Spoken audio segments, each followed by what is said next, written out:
राजूर गणपतीला नवसाला पावणारा गणपती असं म्हणलं जातं आणि गेले अनेक वर्ष या ठिकाणी अंगारिकेला आणि प्रत्येक महिन्याच्या चतुर्थीला मोठ्या संख्येनं भाविक या ठिकाणी येतात आणि केवळ चतुर्थीलाच नाही तर मधल्या काळातही मोठ्या प्रमाणात भाविक या ठिकाणी येतात, दर्शन घेतात. आपल्या काही मनोकामना असतील त्या गणपती चरणी अर्पण करतात. त्यांना अनुभव कदाचित येत असेल, त्यामुळं प्रत्येक वेळेस प्रत्येक जण येतोच अशा प्रकारची स्थिती आहे.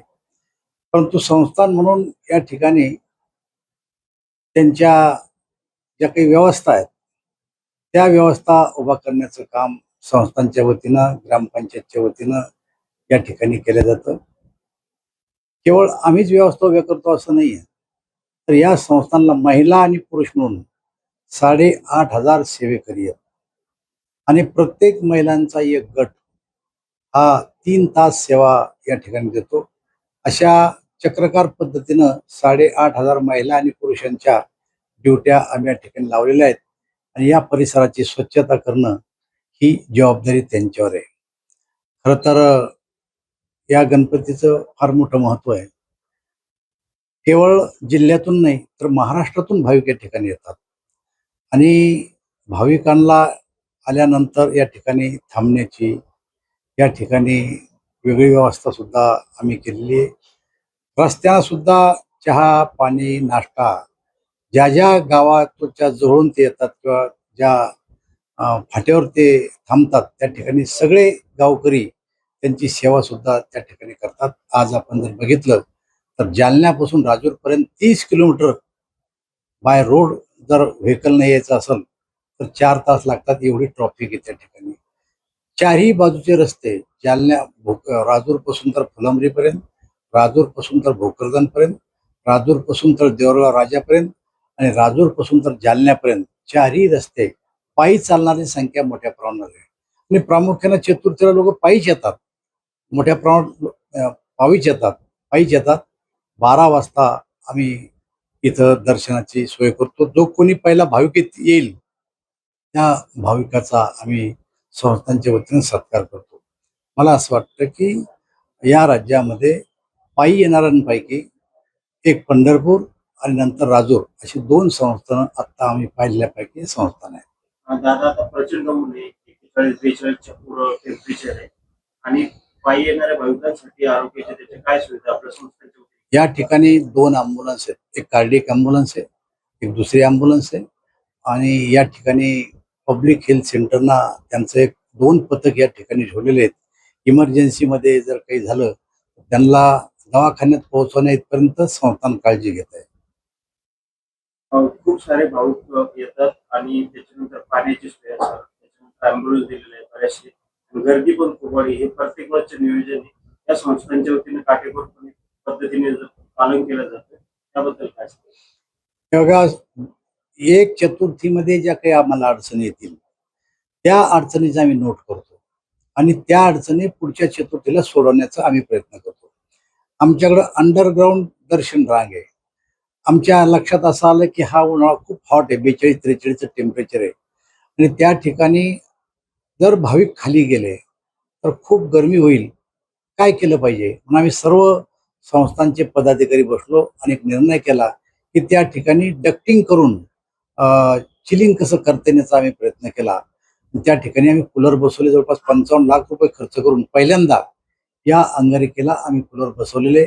आज 42च्या टेम्परेचरमध्ये मी आणि आमची टीम जाऊन बघितलं तर 42चे टेम्परेचर असताना त्या ठिकाणी त्या चिलिंग कूलरने 28 ते 30चं मेंटेन केलं आहे आणि त्यामुळं भाविकांची तिथं आम्ही सोय करून दिलेली आहे. तर आता यापेक्षाही पुढच्या सोयी आम्ही अजून प्रस्तावित केलेल्या आहे. आम्ही जी काही अंडरग्राऊंड आमची जी दर्शन रांग आहे तिथून एक ब्रिज बांधतोय आम्ही 1.5 कोटी रुपये खर्चाचा. तो ब्रिज सरळ मंदिरामध्ये त्या दर्शन रांगेतून भाविकांना घेऊन जाणार आहे आणि जे काही ज्येष्ठ नागरिक या ठिकाणी येतात त्या ज्येष्ठ नागरिकासाठी आम्ही एक्सिलेटर बसवतो. त्याला 1.5 कोटीची प्रोविजन आम्ही केली. त्याचंही फाउंडेशनचं काम चालू आहे.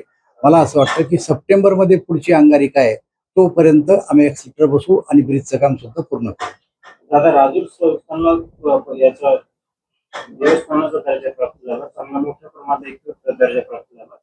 त्यासाठी अजून पुढे भविष्यात राजूरला काय हे बघा, आमच्या दृष्टीनं ज्या काही व्यवस्था या ठिकाणी उभ्या करायला पाहिजे होत्या शासनाच्या मदतीनं आम्ही या सगळ्या व्यवस्था उभ्या करण्याचा प्रयत्न केलेला आहे. जवळपास 100 शॉपिंग सेंटर आम्ही शासनाच्या मदतीने या ठिकाणी बांधलेले आहेत. सरकारीरित्या गेस्ट हाऊसचं काम जवळपास पूर्णत्वाकडे गेले. या संस्थांची मंदिराच्या पायथ्याशी 20 एकर जमीन आहे. ही 20 एकर जमीन डेव्हलप करण्याचं काम आम्ही हाती घेतले. त्या ठिकाणी 2.5 कोटी रुपये खर्च करून मुलांना खेळण्याची आम्ही व्यवस्था करतो. त्या ठिकाणी डेंट फॉरेस्ट केलं, आम्ही झाडी लावली मोठ्या प्रमाणावर. 20 एकरला कंपाऊंड केलं, विहीर खोदली आणि सिमेंटचे रस्ते करतोय. आणि त्या ठिकाणी स्विमिंग पूल, वॉटर पार्क सुद्धा विद्यार्थ्यांसाठी करतो. त्याचं कारण असं आहे की मोठ्या प्रमाणावर सहली विद्यार्थ्यांच्या जेव्हा कधी चिपळीच्या टायमामध्ये बाहेर पडतात तेव्हा जवळपास 50 ते 60 गाड्या 60 ठिकाणून लोक म्हणजे मुलं या ठिकाणी येतात. मग जर ते येत असतील तर त्यांची करमणुकीचं साधन इथं काय असावं, तर मी रेल्वे मंत्री असताना एक टॉय ट्रेन सुद्धा त्यांच्यासाठी आम्ही या ठिकाणी आणलेली आहे. टॉय ट्रेन आहे, 2.5 कोटी रुपयाचं आम्ही साहित्य आणतो, स्विमिंग पूल करतो आणि त्यानंतर या सगळ्या मुलांच्यासाठी जेवढ्या व्यवस्था आहे त्या वर्षभरामध्ये आम्ही पूर्ण करणार आहे.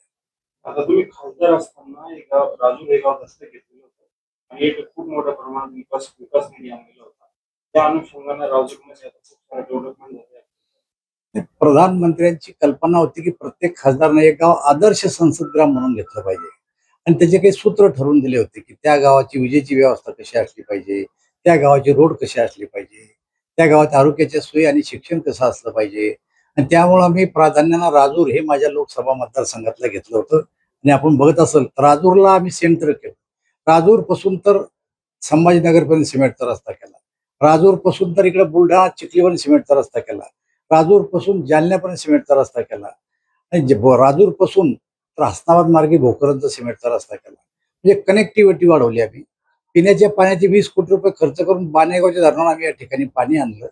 म्हणजे ज्या काही भौतिक सुविधा आहेत त्या सुविधा सुद्धा पूर्ण करण्याचं काम आम्ही या ठिकाणी केलेलं आहे. आता निश्चितच हे सगळं कनेक्टिव्हिटी वाढलेली आहे, लोकांची गर्दी वाढलेली, लोकांच्या गरजा लक्ष घ्यायचं अजून काय कल्पना आहे? हे बघा, गरजा कधीच पूर्ण होत नसतात. एक गरज पूर्ण झाली की आपोआप दुसरी गरज निर्माण होत असते आणि त्यामुळं आम्ही गरजा पूर्ण करत राहतो. लोकांची मागणी येत राहते. मागणी कशा प्रकारची ती आम्ही लक्षात घेतो. करण्यासारखी असले तर आम्ही केव्हाही गरजा पूर्ण करू शकतो. त्यामुळे आमच्याकडे कुठल्याही प्रकारची अडचण नाही आहे. दादा एक मागे चर्चा खूप लोकांना होती की राजूर हे तालुका करणार होते. असं आहे, तो प्रशासनाचा भाग आहे.